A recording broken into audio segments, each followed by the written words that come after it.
Namaste. So now open your bare axe to theft, section 378 of the IPC, and we will have to make a short note such as this. Give me 1 second. ठीक है जी, तो अपनी notebook में theft लिख लीजिएगा. No need to repeat whatever is written in the bare act. Whatever I keep telling you, do that, and then we are going to be first and foremost reading the section, and then we are going to be completing of this lecture. So whoever, कोई भी, intending to take dishonestly. So this offense requires intention. What is the intention? You have to take something dishonestly. Any movable property. So we are going to make the pointers like this. Theft. Pointer number 1. Dishonestly. Alright. Then secondly is movable property. Remember, you cannot steal an immovable property. I mean, how do you steal a house? So you can adversely possess it कि आप कब्जा कर सकते हैं उस पर, अवैध कब्जा जिसको हम हिंदी में कहते हैं. You can pretty much occupy it, but you cannot steal it. So theft is only for movable properties, and whatever I am saying, each and everything is a MCQ for both our law entrances, whether it's the LLB, whether it's the LLM entrance. All right. So everything is a MCQ. So make a short note for theft such as this. Then third one, you have to take it out of the possession. So let's read it from the section, and this is how you pretty much break apart a section, whether later on you go for your judiciary preparation, or whether your LLM preparation, or whether you are in a semester, whether you are out of semester. This is how you read law. So this is a crucial skill of breaking down a section. All right. Pointer number 1, dishonestly. Second pointer, movable property out of the possession of any person without that person's consent. All right, so you have to take it out of possession from someone, a movable property such as, for example, cash, phone, laptop. What is an immovable property such as this building that I'm shooting this in? For example, let us say that a pole is there that is fixed to the ground. That is an immovable property, but we can convert it to a movable property by taking off the nuts. If a tree is what? Tree is an immovable property, but if you cut it down, you convert it into a movable property. Now you can move it. Correct, that's what it is. So you take it out of the possession, but the crucial thing is without consent. And as usual, we have to discuss theft from the point of view of mens rea and actus reus, because IPC puri ki puri usi pe tiki hui hai. Once you have understood this concept, pretty much you have understood the entire IPC, as I always say. All right. So hopefully this is clear. So talking about dishonestly, we're talking about a movable property. We are talking about taking it out of a person's consent, possession without their consent. Because if you take it with their consent, how is it theft? क्योंकि सामने वाले ने आपको allow किया, हाँ भाई ले जाओ. So how is it theft? All right. So illustrations are important. We will not going to. I'm not going to go into the explanations because these explanations will be explained by the illustrations. So we're going to keep on discussing each and every illustration. Alright, so read this illustration, and no need to write this down word to word into your notes, because you pretty much already have it in the bare act. क्या करेंगे repeat कर करके फंडा समझ लेंगे, because this entire illustration will be repeated in this examination. But if they give you a principle, so usually if you notice those principle fact वाले question, principle जी ये होता है, बिना आपको बताया कि it's quoting section 378 of the IPC, ये प्रिंसिपल दे देगा, then you apply it to this illustration. But so then, अच्छा एक second, let me reframe my sentence. अगर ये इलस्ट्रेशन ब्लैंक दी हो बिना किसी फंडे के, then they are testing you on the bare act. But अगर प्रिंसिपल दे दिया तो ध्यान से जरा इसको दोबारा पढ़ लीजिएगा. Keep your knowledge of the bare act aside in a principle fact का question and stick only to the principle given, because sometimes the examiner modifies the section. So read it closely once in a principal fact wala question. ठीक है जी. Now we go to illustration. A cuts down a tree on Z's ground. Let us make a drawing of this. So presume this illustration आप अपने आप पढ़िए. I am going to use these drawings and then basically explain this to you. So presume that you are sleeping and your best friend comes and there is a tree, your lovely tree is there जिसके नीचे आप सोए पड़े, alright? और आप आराम से ताऊ जी आराम से चारपाई लगा के you are sleeping. A friend comes in with an axe. Friend हो या चोर हो कोई भी, basically another person, whoever था ना, comes with an axe, alright? So you are sleeping, he cuts down your tree, you wake up. But mind you, he hasn't taken the tree as of yet, alright? Keep this thing in mind, it is still theft. Why? A, because the bare act says so. Let's go back to the illustration. A cuts down a tree on Z's ground with the intention of dishonestly taking the tree out of Z's possession without Z's consent. Here, as soon as A has severed the tree in order to such taking, he has committed theft. As soon as the tree falls down on the ground, the theft has happened. Why? Because IPC में हर चीज के दो element, mens rea and actus reus. Mens rea is you wanted to steal something. That is basically आपकी dishonest intention है कि that you want to take it away dishonestly from somebody person. Act क्या है आपकी? You have cut down the tree. You have converted an immovable thing into a movable thing. The theft is done. Remember this illustration, very very important, because in the examination all of us get confused that it's an attempt to theft. और वो option भी वहाँ पे होगा, वो option भी वहाँ पे दिया होगा, लेकिन आप क्या मार्क करेंगे? It is theft because the Bear Act is saying so, and Bear Act is king. Even for Modi ji, Supreme Court, whatever, you have to follow the Bear Act. Okay, then hopefully this illustration is now clear. Let's go to illustration number B and let's draw that out as well. All right. So अच्छा, ये वाली illustration मैंने यहाँ पे भी quote करी हुई है. Let's go to B now. All right. Let us say that you see this dog somewhere, and आपका इस पे दिल आ गया, right? And now you are like, for example, this person with those WhatsApp पे emoji आता है ना, purple वाला, evil वाले horns लगे हुए. Then you are like, pedigree डालता हूँ, ये मेरी तरफ आ जाएगा. Now as soon as this guy, the Shih Tzu that is, starts to walk towards you, 1, 2, 3, 4, 5 करके, as soon as he walks, the theft has occurred. Why? Because mens rea, your horns, correct? And you have thrown in the biscuits. The act क्या हुई है of throwing the biscuit? Dishonestly, you have taken it out of the possession from its original owner without their consent. क्योंकि बदमाशी करनी है तो obviously consent कैसे लेंगे? The theft has happened. All right.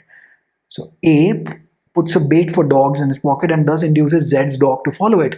Here, if A's intention, again, intention is very important in the IPC, be dishonestly to take the dog out of Z's possession without Z's consent, theft as soon as Z's dog has begun to follow A. Now, what is the MCQ? They are going to remove this portion. A has committed theft as soon as Z's dog has begun to follow A and put it in the option in one of the MCQs. All right.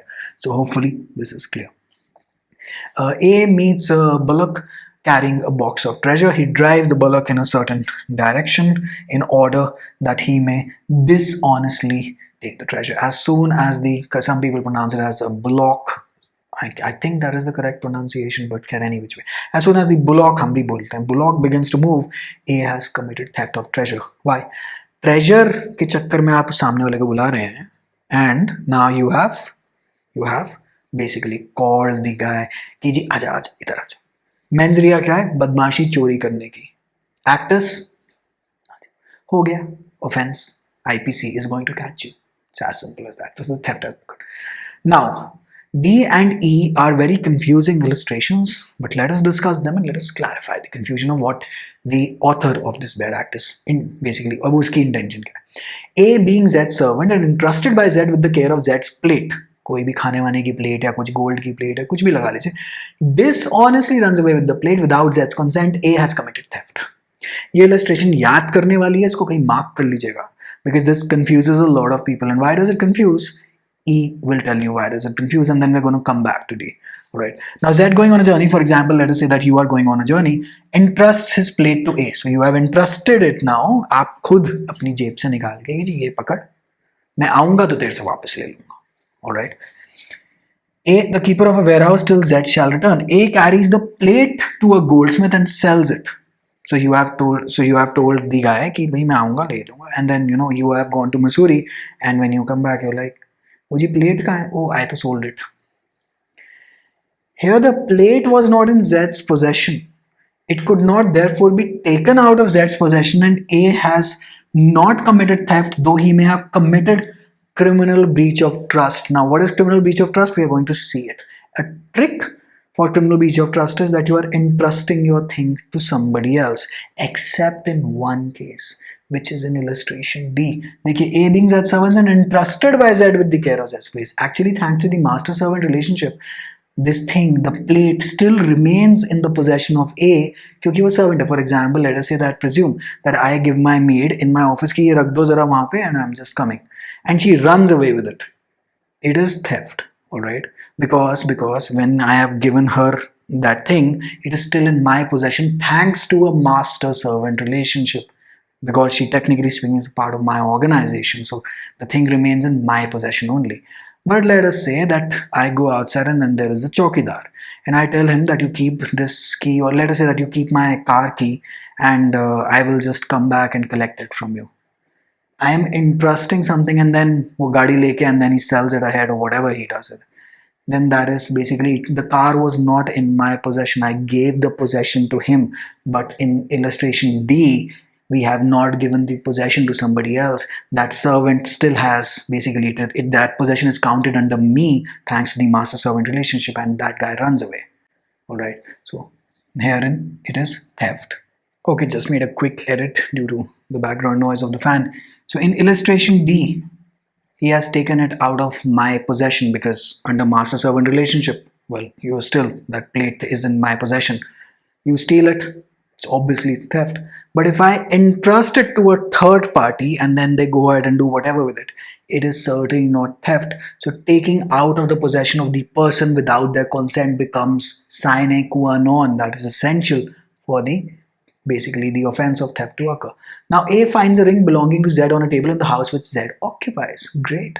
Here the ring is in Z's possession, and if A dishonestly removes it, A commits theft. So let us say that your best friend comes to your house and then he finds a ring on the sofa, and then वो चुपके से removes it from there.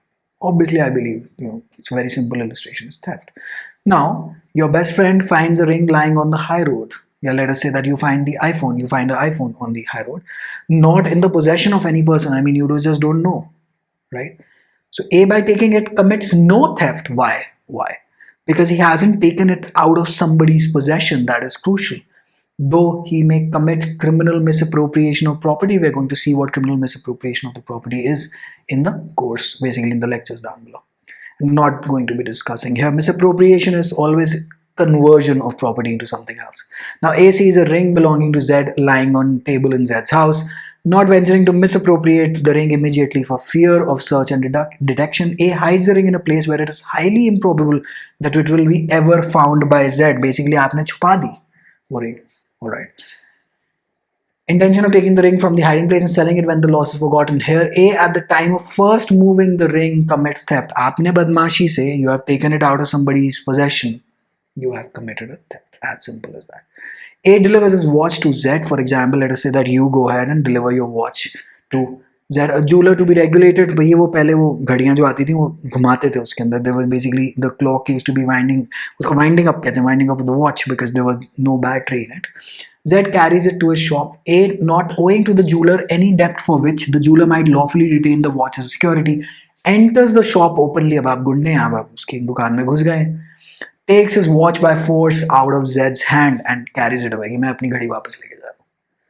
Here, A, though he may have committed criminal trespass and assault, he has not committed theft in as much what he did was not done dishonestly, because remember, dishonestly is also a crucial portion of the section. आपके अंदर कोई बदमाशी नहीं, आप अपनी घड़ी लेना है, आप अपनी घड़ी लेके चले गए. And the condition is that you do not owe any debt. Basically, you do not owe that guy any money. But let us modify the situation a bit. That is, we go to illustration J. If A owes money to Z for repairing the watch, now you आपने basically आपकी watch सामने पड़ी है, but you let us say owe him 10,000 rupees for repairing your watch. It's quite an expensive watch that you have.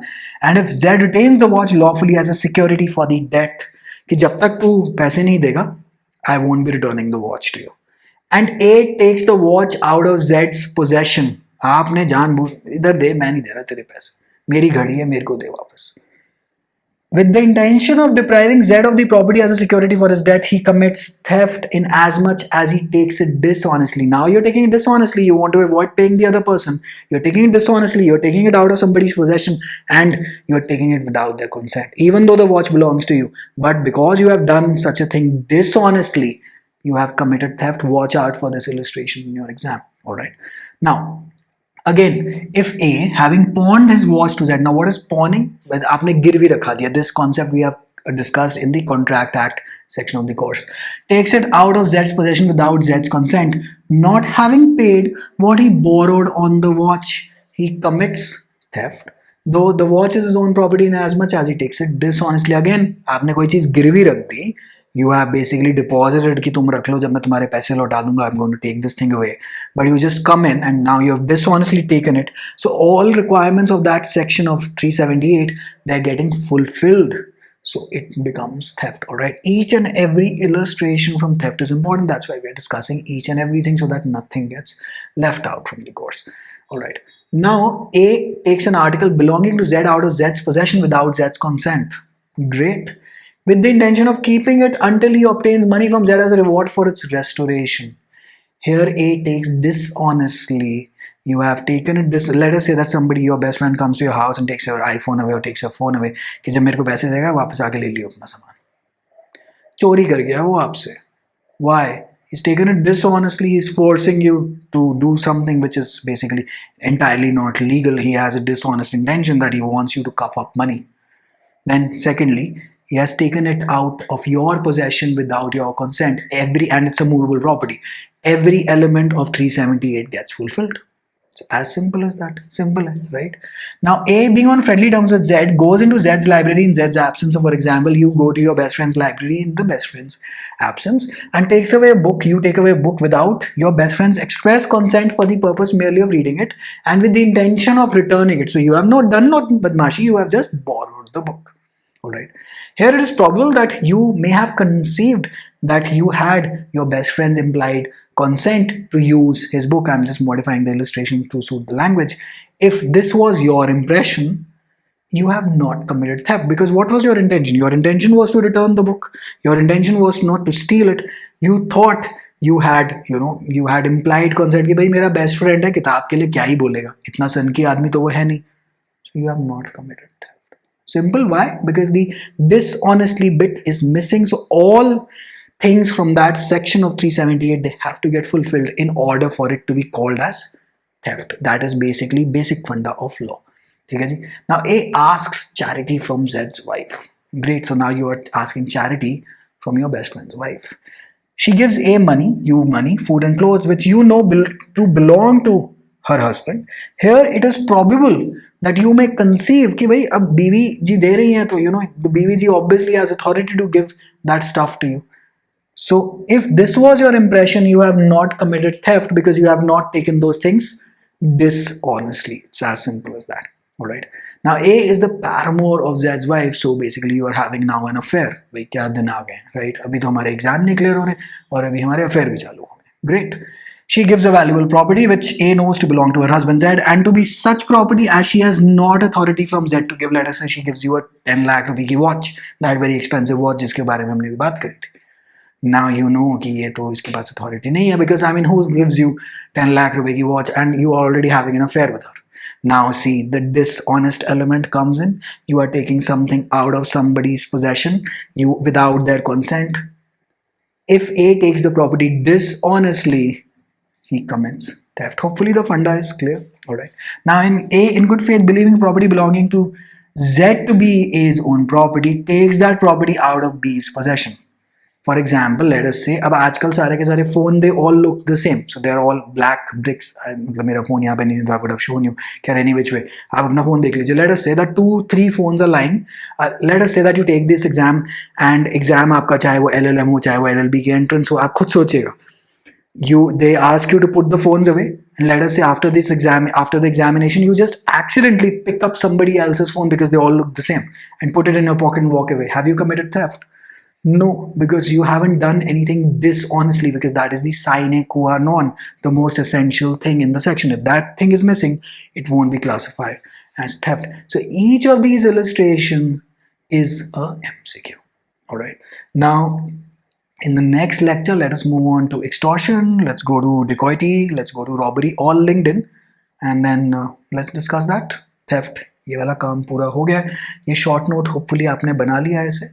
And this is also a multi-mode MCQ that they can ask you which of the following or constitutes a theft, or which of the following is needed for constitution of theft. ऐसे option दे देंगे 1 and 2 only, 2 and 3 only, all of the above 3 and 4. So hopefully you are prepared even for that sort of a question. All right. Now wishing you all the best. Now let's see you in the extortion lecture. Let's discuss that. Let's discuss robbery, dacoity, so that all of these topics are over, and then we're going to move on to misappropriation, breach of trust, etc. All right. See you there. Take care. Bye.